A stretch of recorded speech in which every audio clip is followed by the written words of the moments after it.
this is a course in what's called modern political ideologies.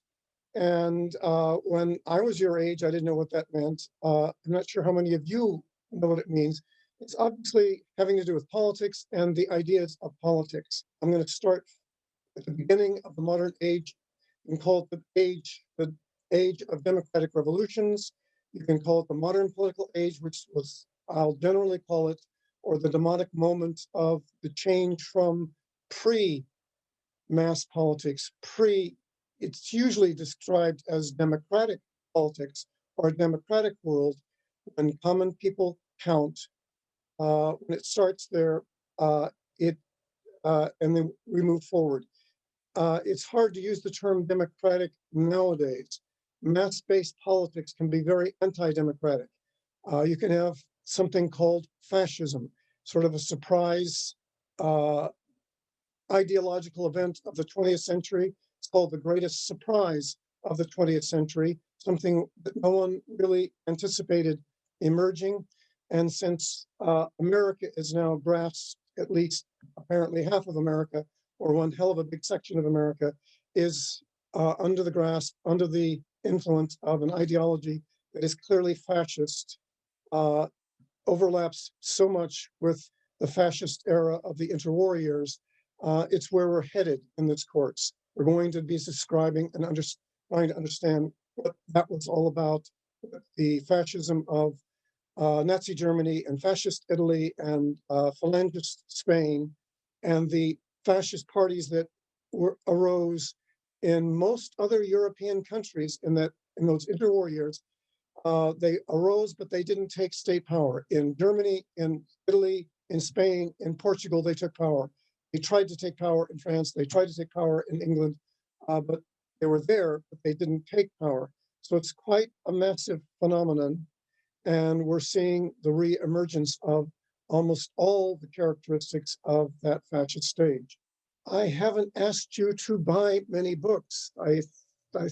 Did most of you get that email? I'm telling you, your only required text is the book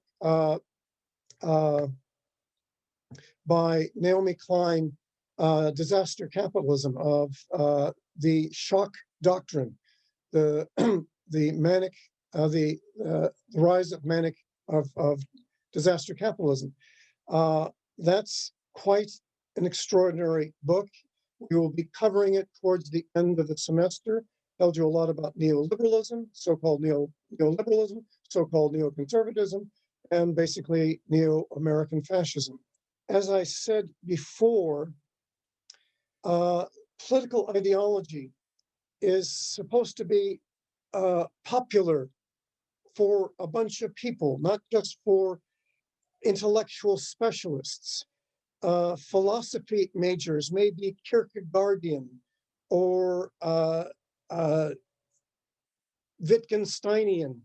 That's not the same as an ideology. You are somebody that's picked up a particular philosopher who is not at all easy to read. Even summary, simple versions of what they've done are not easy. It is not easy to get through Aristotle or Plato. It is definitely not easy to get through Hegel's phenomenology of mind. So those are ideas, and as I said, they're organized. This is for mass consumption. And you would think, since it's for mass consumption, it can't be too complicated. It has to be something that fits together relatively easily in people's minds, so that a lot of people know what other people like them think and what to expect from them. Even though it is a simpler version, studying political ideology, things like conservatism or liberalism or socialism or republicanism or nationalism, the isms, it's even then it's going to be, it gets to be difficult to teach it. And one of the most fundamental issues, I'll introduce it now and I'll go over it later, is that something called liberalism, really the starting point of the modern ideologies, something that it wasn't called liberalism at that time. We look back on it, so that's the age of liberalism. classical liberalism. You're going to see it sort of starts with John Locke, or this whole tradition of let's put everything out of our minds, think of what human beings are prior to any learning, prior to any socialization, prior to any society around them. What is natural to human beings? This whole exercise goes on. John Locke is one of the primary expositors of that. In fact, everybody starts to do this thing. And so the classical liberal model is pretty much inspired by John Locke. It goes, strangely enough, not very much through the English intellectual tradition. It gets picked up by the French, and the French will be at the forefront of this. That fundamental denial of the legitimacy of the old way, the old rulers, none of whom base their existence, none of whom base their claim to being the right rulers and the right style of rule. None of them based it on the claim that they have been chosen by the people. It wasn't hard. It's very easy to get the basics of this. And then it really comes through. If you think we have a Bill of Rights, the first thing that the French Revolution did was to come up with a rather extensive, well worked out, well thought out, because they've been thinking about it for years, a Declaration of the Rights of Man and Citizen. Much more extensive, much truer statement of rights than our so-called Bill of Rights. Ours is really a Bill of Liberties. Fine to have liberties, but it's not the same as having rights. I'll tell you something. If you know any people that are members of the National Rifle Association, you do not tell them the story. But there's this link between military technology and democracy. When military technology is geared towards specialists, knights in shining armor that need, I don't know how many people taking care of their horses, taking care of their equipment and all the rest of it, that's an elitist, a specialist kind of military technology. It doesn't end up with democracy. But when somebody starts to develop these guns, the first versions were also very difficult, and only a few people could get the equivalent of these guns. If you've ever seen them, you'd mount them on a stand like a camera and try to shoot them. But by the time of the American Revolution and the French Revolution, you have these barrel-loaded muskets. They're not particularly great. You could make those and teach somebody how to use them in a basic way in a few weeks, maybe less. And it didn't take very long to make these things. All you needed were people. You could make them quickly, hand them to people, give them 2 weeks, 5 weeks, whatever it took, not a long time to be effective members of a new kind of army, a mass-based army. If half of them got shot by the other side, I mean, their bullets are really democratic. A bullet will kill an aristocrat just as quickly as it'll kill a former peasant, right? You know, it doesn't work. You're not a special person out there. In fact, you want to make sure you don't show off that you are an aristocrat, because everybody will be aiming at you. You can kill an aristocrat just as quickly as anybody else.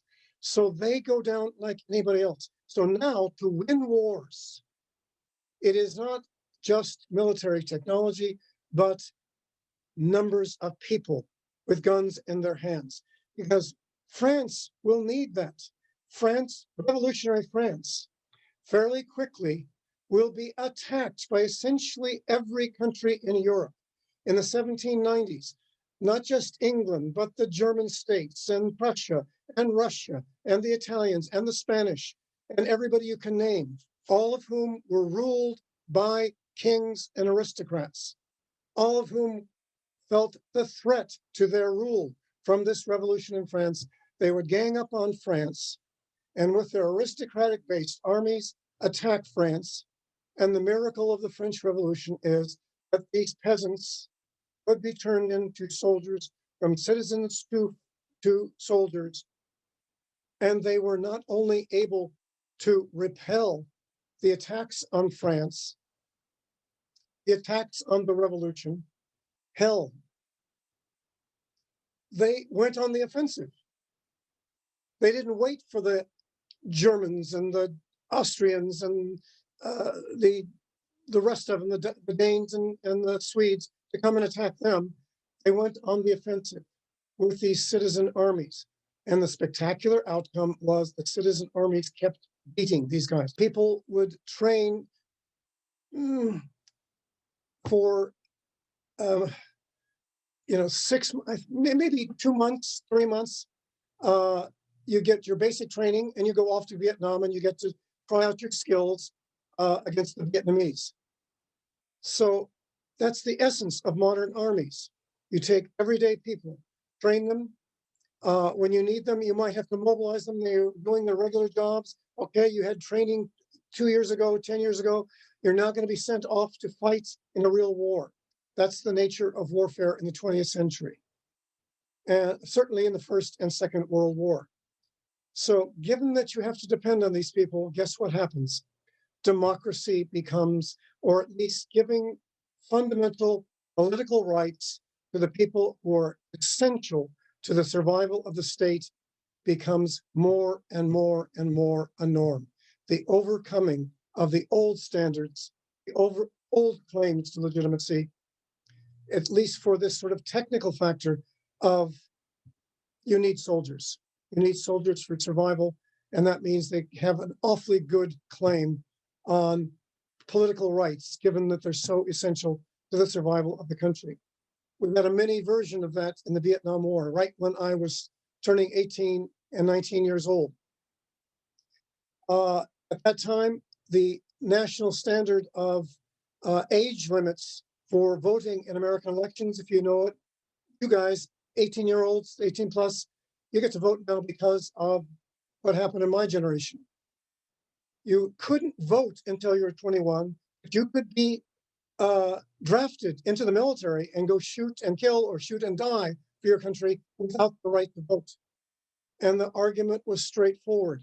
If you are old enough to die for your country, you should be old enough to vote for the people who lead your country.